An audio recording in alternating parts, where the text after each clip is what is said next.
Welcome to i-TUTOR Economics NCERT series. In the last class, we have discussed about consumption, investment functions, then psychological law of consumption, then its propositions and so on. In today's class, we are going to start with the determinants of consumption function, that is subjective and objective factors.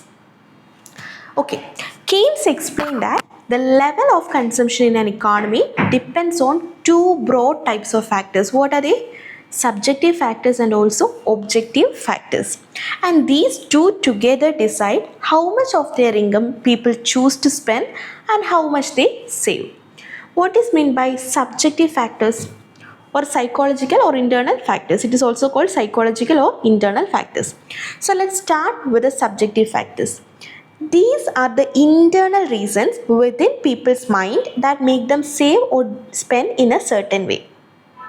These are not about income or price changes, okay, but about how people feel or think, their motives, habits, fears that affect spending and saving.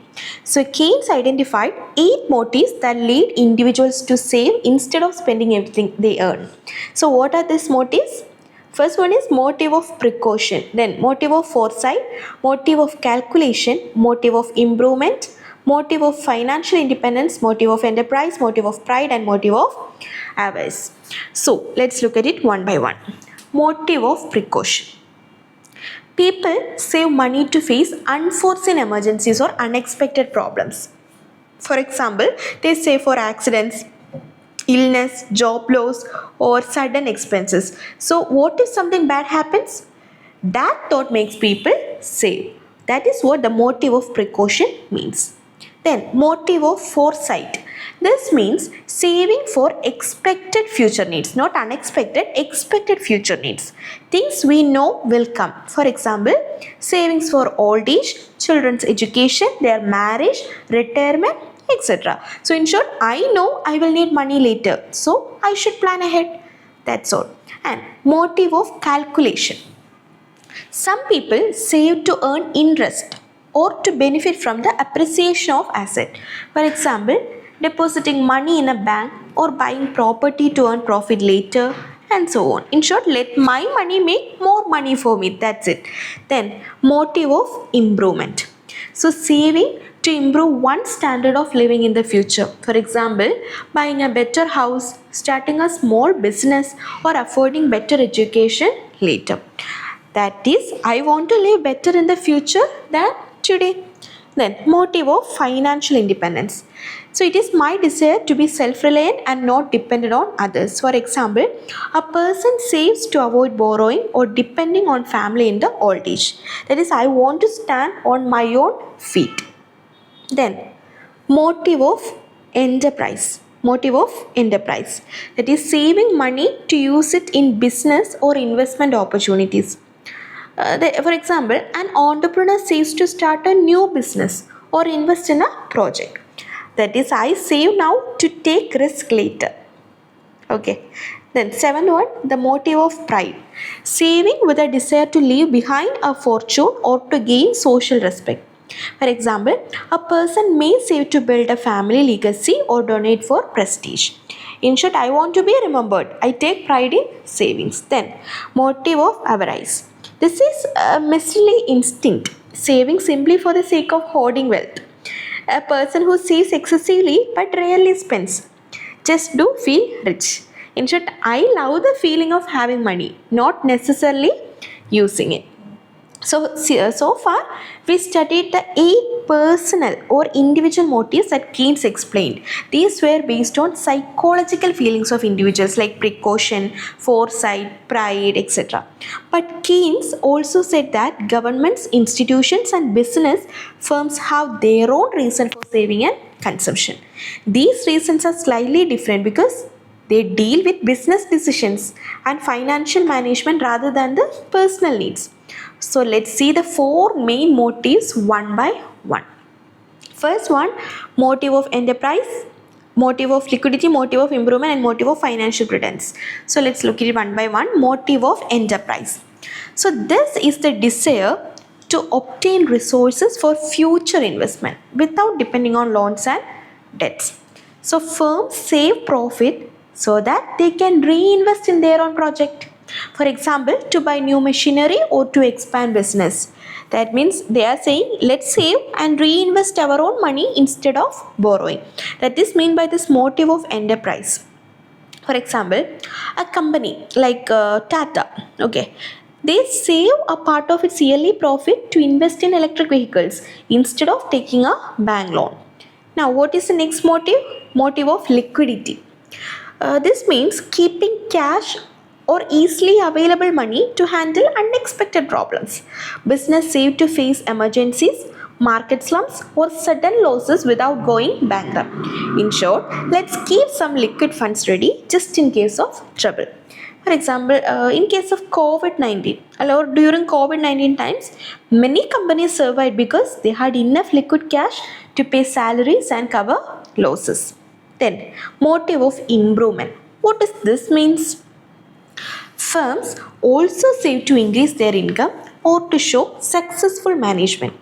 By reinvesting profits, they aim to earn more in the future and enhance their market reputation. In short, let's grow our income and show our business success. For example, a company, they upgrades its factory to increase production and profit. That's improvement motive. Then, motive of financial prudence. What does this mean? What does this mean? This means being financially careful and maintaining adequate reserves for stability and security. Firms don't spend all their profits. They keep up portion for future security or unexpected obligations. Okay, for example, a firm keeps a reserve fund to pay taxes, dividends or repair costs, showing that they are financially prudent. So what are the four motives or objective motives? Or objective factors? Motive of enterprise, motive of liquidity, motive of improvement, and motive of financial prudence. So far we learned about subjective factors. They were internal, psychological and relatively stable in the short round. Now we move to objective factors, which are external and measurable. Objective factors are external and measurable, like things like income, prices, wages, interest rate, taxation, etc. So they can change over time and hence can shift the consumption function in the long run. So what are those objective factors? First one, income distribution. If income is unequally distributed, most of it stays with the rich, who tend to save more and spend less. And as a result, overall consumption in the economy remains high or low. I'm asking you, if income is unequally distributed, most of them stays with the rich and who tend to save more and spend less. As a result, overall consumption of the economy remains low only. On the other hand, when income is distributed evenly, the poor and middle income groups who have a high propensity to consume spend more, rising total consumption. In short, more equality is always equal to more consumption. I will tell you an example. If rupees 1000 is shared among 10 poor families, they will spend almost all of it. But if given to one rich person, he will save a big part. That's why economist V.K.R.V. Rao said a more equal income distribution increases the community's propensity to consume. That is why V.K.R.V. Rao said, what did he say? A more equal income distribution increases the community's propensity to consume. Next one, price level. The price level in an economy directly affects the people's real income, that is, what their money can actually buy.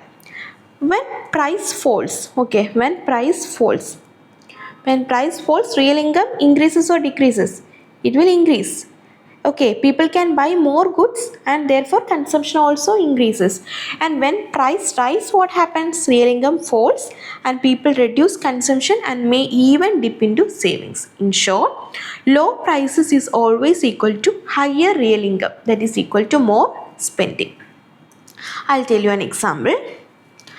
If your salary is 30,000, okay, and price falls, you can buy more groceries, clothes, etc. and consumption will rise. That is what I said in this topic. Now, next one, wage level. Wages are the main source of income for most people. So there is a direct positive relationship between wage level and consumption. When wages rise, disposable income means income after paying taxes. So when wages rise, disposable income also rises and people spend more. Conversely, falling wages reduce people's purchasing power and lower consumption. In short, higher wages always lead to higher consumption. I'll tell you an example. During festival seasons, companies give bonuses, right? You heard about bonuses. For what? I don't know. Okay, let's learn it in the next time. During festival seasons, companies give bonuses. People buy to make people buy more goods, and this shows how wage increases, and it will boost consumption. Okay, that is what I told about wage level. And what about windfall gains? There is one more point: windfall gains and losses. Windfall gains means unexpected income. That is lottery. When we take lottery, sometimes we will get a windfall gain, or share market profits, etc. That temporarily increases consumption. Similarly, sudden losses like crop failure, market crash, they will reduce consumption as people become conscious. Okay, in short, sudden gain. When we get a sudden gain, people spend more, and when we face a sudden loss, people spend less. Now, rate of interest. When interest rates are high, people prefer to save more to earn interest income. Okay, and thus consume less. When interest rates are low, what happens? People find saving less attractive and prefer spending or borrowing for consumption. For example, when banks lower fixed deposit rates, people might buy new gadgets or vehicles instead of savings. Okay. Then, taxation policies like fiscal policy. Taxation policies means, suppose higher taxes reduce disposable income, that is the money left after paying taxes, and that leads to consuming less. Lower taxes increase disposable income and consumption rises. Hence, government's fiscal policy strongly affects the consumption level. Then, expectation of future. If people expect better income or stability in the future, they feel more confident to spend more now. But if they expect job loss or recession, they start saving more and cutting down expenses. So optimism increases consumption and pessimism reduces it. That's it. Then availability of credit. When credit or loans are easily available at low interest rate, people tend to borrow more and spend more. Restricted credit resources, or it reduces consumption, especially of durable goods. So these are real world measurable influences that can change people's consumption behavior. Unlike subjective factors, objective factors are dynamic. They can vary in the short or long run and therefore shift the consumption curve upward or downwards. Then we already told about many factors. Then we also have interest rate. The rate of interest have directly influence on saving and consumption. We told it, right? Rate of savings. This one, when the interest rate is high, people are tempted to save more because they earn higher returns on savings. So consumption decreases. When the interest rate is low, saving becomes less attractive. So people are likely to spend more or borrow for consumption. I will tell you an example. I didn't tell you an example there. I'll tell you an example of this one. If banks offer 10% interest, okay, people may prefer to deposit money. But if it's only 3%, what happens? They might spend it on goods and services.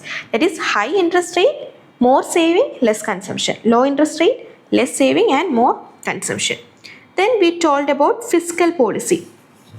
Fiscal policy refers to government spending and taxation. When the government reduces tax, people's disposable income rises and that leads to increase in consumption.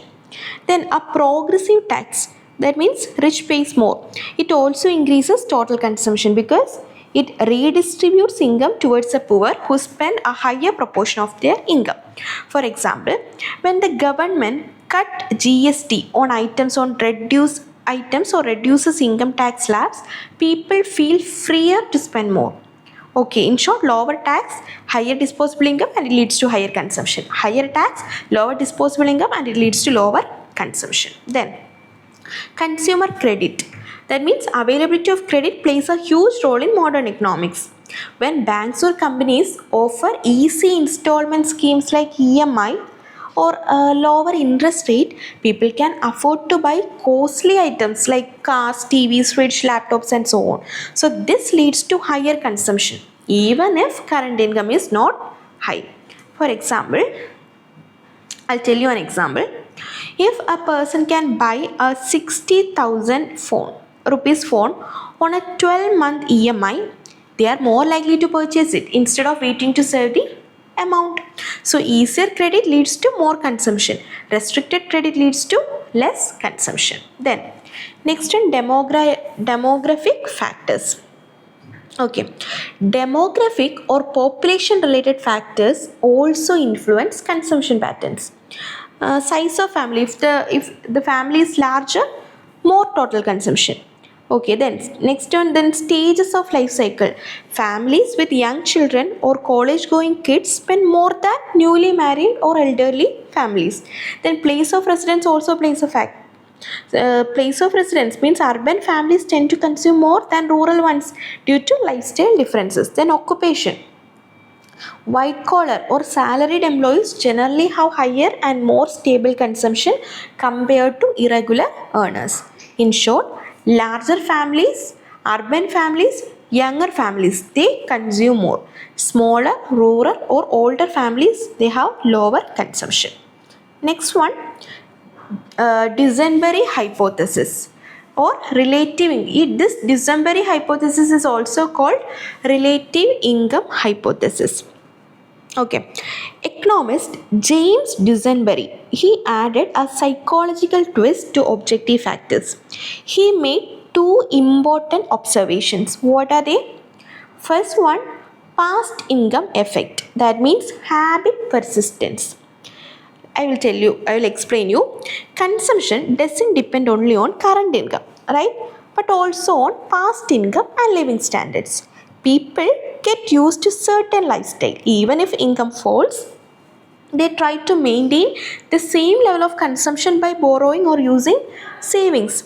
For example, if a person was earning rupees 1 lakh, a person earns rupees 1 lakh per month and now he earns only 80,000 per month. They may still try to maintain the same standard of living for a while. That is called this Dusenberry hypothesis. And what about demonstration effect or social imitation? That means people's consumption behavior is influenced by others around them, especially those richer than themselves. The poor imitated the consumption pattern of the rich, often spending beyond their means. For example, someone from a middle class background may buy branded clothes or a car just to fit in with the rich peers. Okay, so in short, people's consumption demands on both their habit and social comparison. This often leads to less saving and more debt. Next one, windfall gains or losses. Windfall gains or losses. That means unexpected changes in wealth such as stock market gains, property price increases or inheritance can cause sudden jumps in the consumption. Similarly, unexpected losses like share market crashes or job loss cause people to cut down on spending. Hence, this windfall gains shift the consumption curve upwards while losses shift it downwards. So if we have a sudden gain, it leads to higher consumption. If we have a sudden loss, it will lead to lower consumption. Hope it is clear for you. So what are those objective factors? Income distribution, then price level, wage level, interest rate, fiscal policy, consumer credit, demographic factors, Dusenberry hypothesis, then demonstration effect and also windfall gains. Now let's move to the investment function. What does this investment function means? The investment function shows the relationship between investment and also rate of interest. It explains how much businesses or investors are willing to invest at different rate of interest. Mathematically, we can write it as I is equal to function of R, where I means investment. It is a dependent variable. Then R means rate of interest. That is, it is independent variable. And F shows the relation between I and R. So there is an inverse or negative relationship between investment and the rate of interest. That means when the rate of interest falls, what happens? Investment increases, and when interest rate rises, investment decreases. Why there is a inverse relationship? Because the rate of interest is the cost of borrowing money for investment. When interest rates are high, borrowing becomes costly. Businessmen hesitate to take loans and also investment falls. When interest rates are low, borrowing is cheaper. Firms take loans easily and investment rises. Okay, remember that when interest rate increases, investment decreases. When interest rate decreases, investment increases. Okay, in graph we can show that if this is the graph, the curve will look like this. Here we will show the investment and here rate of interest. On the vertical axis we will show or we will measure the rate of interest, and also in the horizontal axis we measure the investment. The downward sloping curve shows the inverse relation between the two. At a higher rate of interest, investment is low, and at a lower rate of interest, investment is high. Thus the investment function slopes downwards from left to right. This is how the graph looks like, left to right. Okay, let's take a real life example. Imagine a company planning to build a new factory. If bank charges 12% interest, the firm might avoid borrowing because it is too costly. If the rate drops to 6%, the same firm will likely borrow and invest because the expected profit is now higher than the interest cost. So, a fall in interest rate encourages new investment projects. Okay, therefore remember that investment depends inversely on interest rate, but it is not determined only by interest rate. Other factors like expected profit, business confidence and future demand also matters. These come under the marginal efficiency of capital, which we will learn in the next class. So we can stop it here today. Let's continue this in the next class. Hope you understand. Thanks for watching. For more related contents, do like, share and subscribe.